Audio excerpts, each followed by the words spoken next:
పాప కోసం ఆనాడు పాడిన అపరంజి బొమ్మ కోసం ఈనాడు పాడిన అభిమానమున్న వాణ్ణి అవమానపరచిన ఎదలోని చీకటంతా వెన్నెలగా మార్చిన బ్రహ్మ ఒక్కడే,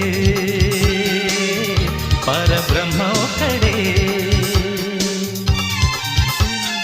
ముసి ముసి నవ్వులలోన కురిసిన పూలవాన అనురాగ జీవితాన పెనుగాలి రేగిన తనవారు కానరాక కను పాప ఏడ్చిన